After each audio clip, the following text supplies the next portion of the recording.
All right, well, we haven't talked about shit. It's 27 minutes in. Come on, let's talk about A something. lot of music. It was a Music Friday. It was a Music Friday. Oh, we're not starting with Music Friday. Come on, let's get right to the shits, man. Come on. Well, no. I wanted to start with Khaled with the music. There we go. Yeah, let's start with Khaled. His face when he said, mysterious that you've never heard. Yo, there are so many. What music was he referring to? Tyler, the Tyler's. Creator's Referring album. to Tyler. Oh, okay. He posted that and deleted it shortly after. He was hating. If you're looking for it, you can. Tyler's album was dope. It's really dope. Shit is really good. It was really dope. We came in here immediately and said it's better than Khaled's album. Yeah. And if you're looking for this clip that he posted and deleted, you can find it right in Tyler the Creator's liked tweets. I checked, and it's there. Okay. It's there. This is really funny. I want to also say that Tyler just announced that he sold out Madison Square Garden. Congrats to I him. also would like to Congrats to say him, man. that Tyler's not from here. What a feat. What a feat. Yeah. He's not from here. It's different from when Hove did it. And was like, Hove from right up the block. Hove, Tyler hopped on a flight. Uber helicopter, maybe. We didn't even think of that. See? Didn't even Budget. think of that. 250. 250. To sell out the Garden on a light Thursday. I'm just talking shit. I don't know what day it is, but Don't matter. That's dope. That's a feat no matter what. No, that's dope. Hell yeah. all of this shit that Tyler did, is a feat. And me and Rory and I were talking a few weeks ago, and this was Rory's point, and I had never even looked at it this way. I was talking about Vince Staples. I was talking to Rory about something that Vince said to me. Probably about how much money Vince gets for a show, which is a shit ton of money. One day we're going to talk about, we need reparations for all the money that you new rappers are getting. You new rappers are making a shit ton of money off of everything but music.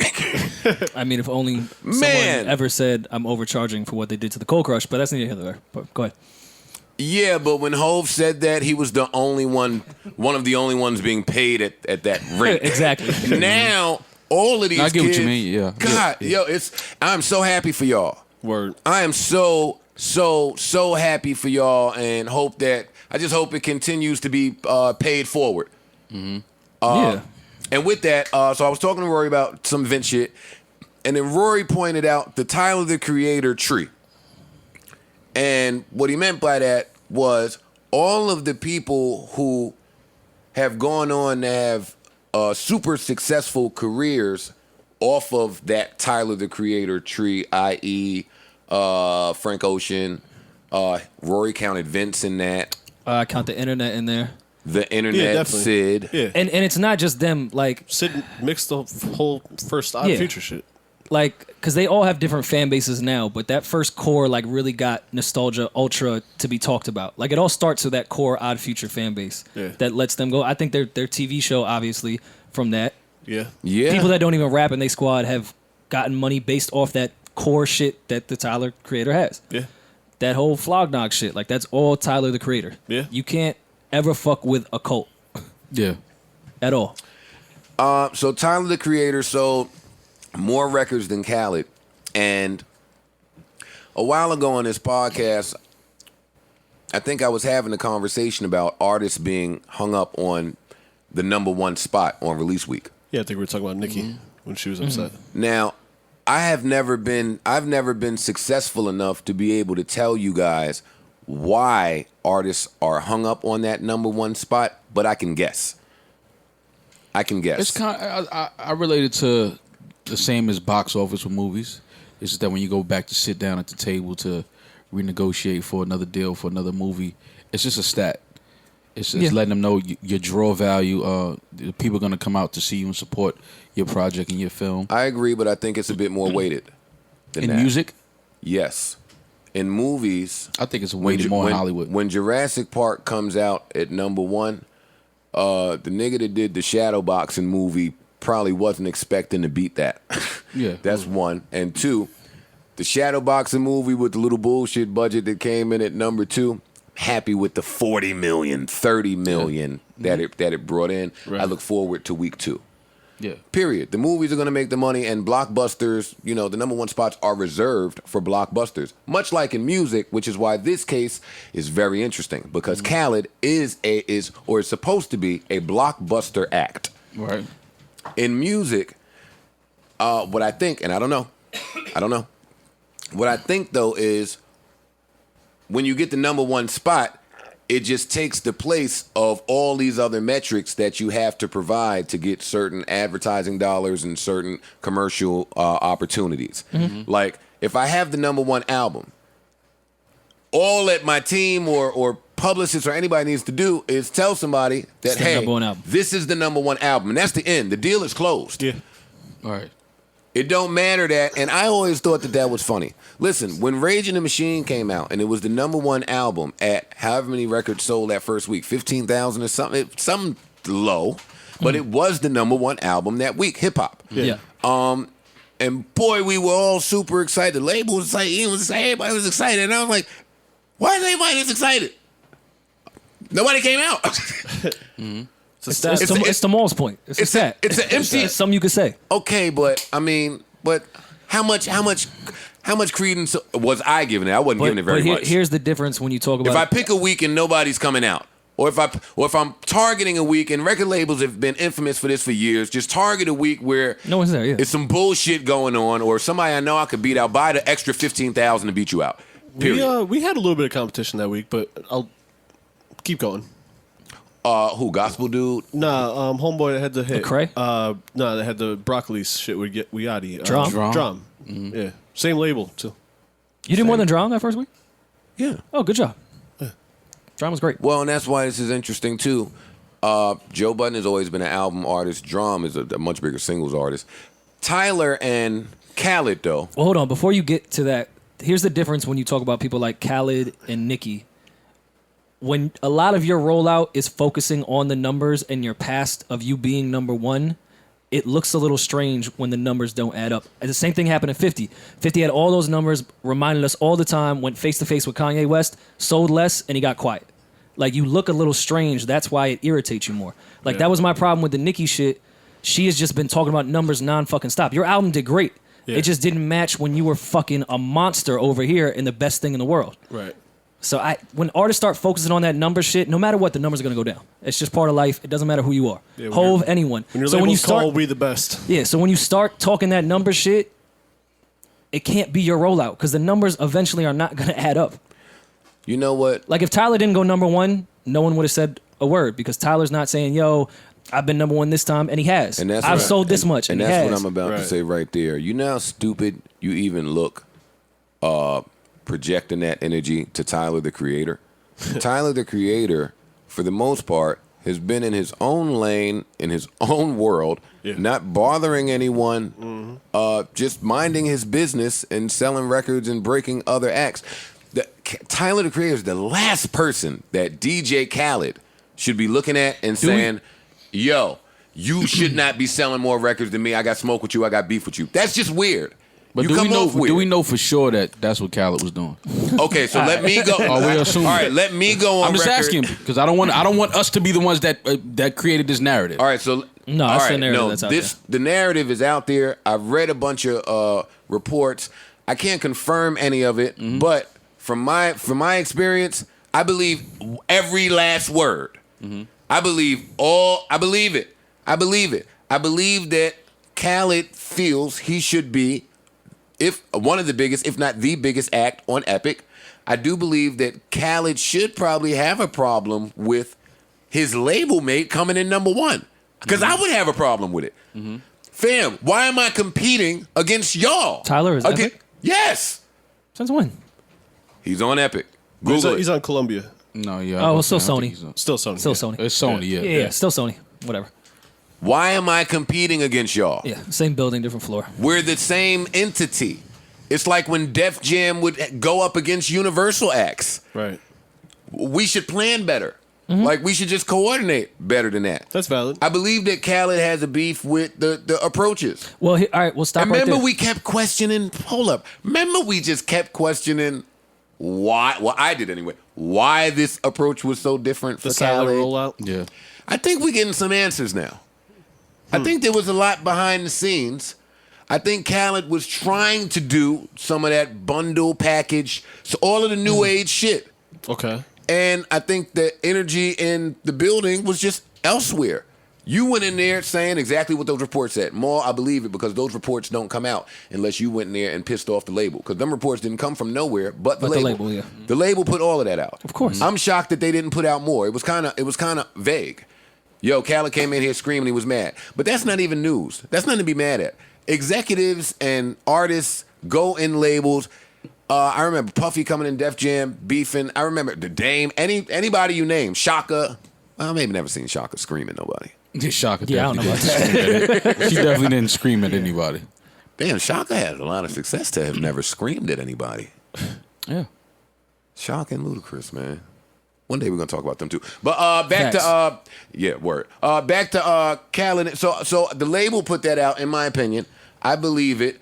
This little clip that Rory played, that sass McGass Khaled. Only somebody from the label would say there's two sides. There's two sides to DJ Khaled. One that's extra positive and one that's a little on the mean side. And I'd like to get into that too. Okay, so I'd like to get into the double personas of artists. That's when we have to be super nice for our likeness and our branding, but in real life, and I'm not saying this about Khaled. In general. But in real life, nah, I'm a dick and I'm on some shit. And the fans can't know about that. You have to be when it comes to business, for sure. You don't believe in good cop, bad cop to have somebody to maybe do that for you? I mean, yeah, but at the end of the day, like a Benner. At the end of the day, people have to know. People have to know that there's a side to you that people have to know that there's a side to you that is very serious and stern at times when it comes to business and things getting handled.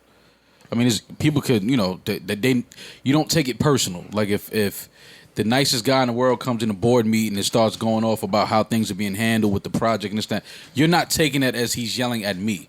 You're taking it as he sees that there's a problem with something that the team is doing and we need to get this right. And I believe that every artist should have that side to him. Like, you can be the most liked artist in the building, but they should also know that you want shit to be done right and correct. And if not, there is going to be, some noise being made. That's all. And Maul, to that point, it's definitely a different type of feeling in the building because you see the artist manager all the time. They in the building, damn near every day. You talk to them, they're dicks, they're great, they're either or. Mm-hmm. The mood changes a lot when the artist comes and talks specifically to you. Mm-hmm. Not the guy that you've been dealing with. Like the mood will change. Yeah, you will move different than that manager that you've been doing this whole rollout with. Absolutely, I agree. It's true. Which is why I say it's necessary. It's balance. I do have a different point of view from everyone. Of course, I don't like that Khaled is hating in this degree, but I really liked the clip because I felt like it was the first human moment I've ever gotten from DJ Khaled. Mm-hmm. Huh. Okay. Okay. That's fair. I sat and watched that and I was like, nah, I feel him. Mm-hmm. I think everyone has been pissed, had been sassy, had felt slighted. It's just flat out upset that they came in second place. Right. Like, seeing someone that's been so positive their whole career, blessed, like this and that positivity. Of course, I do think he's a very positive person. No one on earth is like that all the time.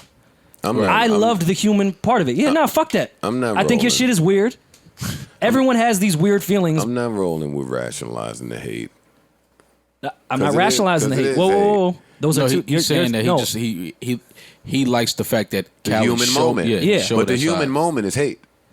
Yes, but from someone that is so big and on never hating. I'm with you. I'm not mad at hate, but I am mad when you vocalize it. I'm not justifying anything. Because Khaled should feel like that. Khaled should say, my album is way better than that weirdo-ass dude. I don't understand how the fuck that... He should think all of those things. Should he say it? You shouldn't say it to a dude that's about to sell out the garden by mistake. By mistake? No, that was not by mistake. Yeah, and to more so though, Joe, and to a person who... Tyler he's in his own world. Like, he don't even fuck with nobody. That's what I'm saying. That's why it looks really away. nuts. Yeah. You look away. Yeah, Tyler's not the guy. I just like to see that people are human. Like, when people flip the fuck out and do stupid things, I'm like, all right, there goes a human. Right. Glad to know that you're still one of us. Like, that, I'm blessed. It's great. Positive shit. Not all of us are positive all the time. Right. We're negative. You got to have a negative moment. Yeah.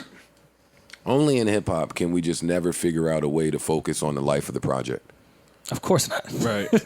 First, what are you crazy? Like I'm just listening to the conversations that we're having right now. Especially in this We're era. talking about albums that have been out for 2 weeks. Right. Mm-hmm. Why is anybody beefing? Why is anybody angry? Why is anybody anything? We don't know what is going to sell. That first week, man. Why don't y'all continue to perform? People only care about that first week. Yeah, but that's I agree with you. It's 100%. So the most classic records of all time had shitty first weeks. All of them. All of them. Yeah. Like, let it produce over the course. All of them. No, but a lot of them. Most, not all, but yeah, a lot of them. Especially in hip-hop. The ones that you care about. Yeah. Except for Get Rich or Die Trying. Right. I don't know what a Reasonable Doubt sold the first Eminem week, ones. but it wasn't great. It wasn't good. 10 maybe? No, I think Reasonable Doubt did 30. First week? I think. Look it up. I don't know. Yeah, I thought it did 30 damn near till Volume 1 came out. Then it resold after that. That may be true. That Maybe. may be true. I mean, I don't know what Priority was doing. They didn't have the facilities to do much, I don't think. You know, Jay was selling them shits out his trunk. You know what I'm saying? Like, Man, I read a real good story about, and I don't know who told it, but somebody was there at Priority, and they was just talking about Jay and them's climb out of Priority and just selling the contract over here, and just how they maneuvered, how they was the underdog over there, how they just it was dope. That story is dope. Google it. Google the story of Priority when Hov was there. I say just no, shit. I do want to read that. There was a lot of good acts at Priority at that time. Yeah. I'm pretty sure. Mike Geronimo was there. Yeah, I think Mike Geronimo was there. CNN was there, and I think Hov and them were behind Mike Geronimo. Wu-Tang had something over there. They had a label deal over there. They definitely did. Yeah, Hov would have been behind Wu-Tang too. Yeah. Niggas got to give it up to Hov for all the people that he was behind in his career to come out as like the best. Yeah. And we're not going to dick you because we do it enough, but sometimes he was behind quite a few people. Sometimes it's all right to be number 2 or 3. Sometimes it's just fine to be that. Sometimes it's okay for the slow burn. I'm cool. I've seen a lot of business being, advice in the last couple of weeks on the internet, and some of them are just wrong. I'm cool being number 2 or 3 for 5, 6, 7 years. Yeah. And then dominate after that. After all the dust I've seen a lot of number ones for 2 years, and that was 10 years ago. Yeah. So they was in Khaled Instagram comments saying, we the second best. That's fucked up. Like, why people can't just leave Khaled alone, man? They were saying we kinda blessed.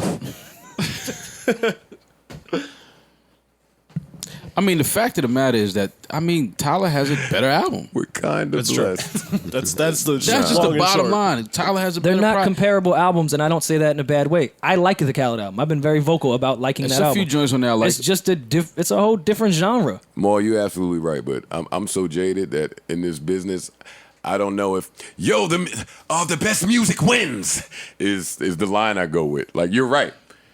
Normally, when the album that sells more, like when 50 and Kanye was going up against each other, Kanye had a better album.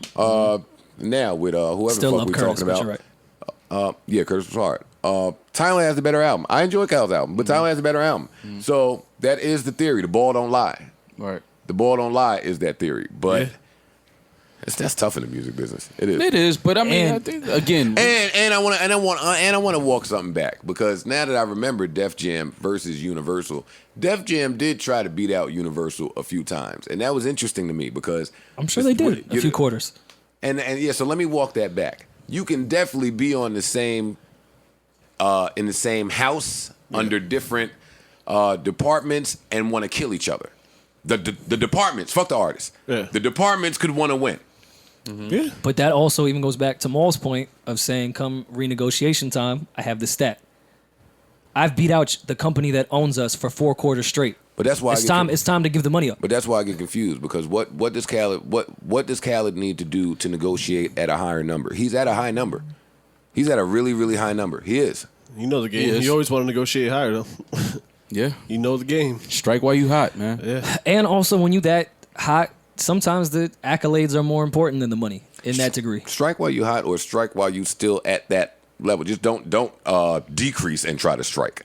Like, consistency is so overlooked. Mm-hmm. So which is why having the number 2 album for 10 years in a row is not a bad stat. That's what I'm saying. Yeah, right. He beefing at $140. Yeah, like, right. really think about this. Right. $140 today, this climate, now, all of this going on. Yeah. It's a great first With week. no singles, no nothing. I'm just putting an album out. Here, I would be jumping for joy. We repeat the Not same him. shit we said when Nicki did the same That's what thing. I was about to say, yeah. Nikki, you had a great first week. Was it you at Pink Print or whatever the big one was? No. Okay, But so it's different times. You're now- still doing fine. And look at the commonality there.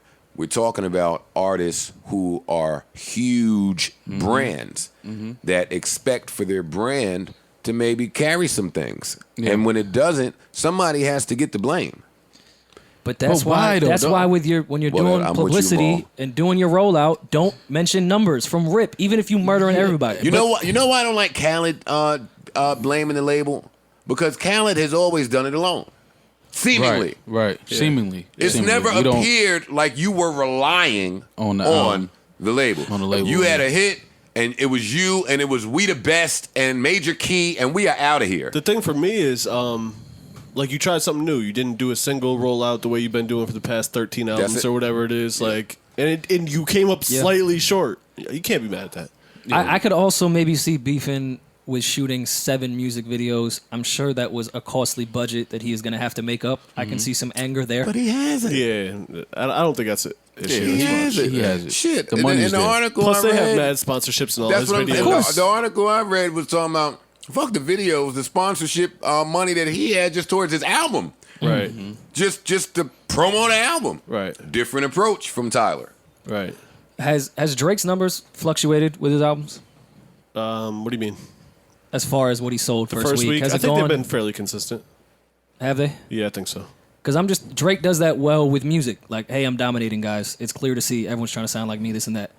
Rarely have you seen Drake, the few interviews he does, like, yo, I sold 1 million first week, this and that. I think I've heard 40 say that once, that we're going to sell 1 million. I think he did it through academics, which didn't count. So, he does that well when you're dominating. Numbers before. Don't focus on it. He's posted numbers. Billboards or numbers? Numbers. Okay. All right, then I stand corrected. Yeah. But I just don't think it's a smart move, no matter how popular you are, is to focus on that. Because the numbers will eventually go down, and your rollout is going to suck when you sold 1.5 your last album, and it's gotten a little colder, and you're about to sell 200,000. Hey, man, you got to just embrace certain shit. Listen, we sold 150,000 copies, man. Celebrate Great. life.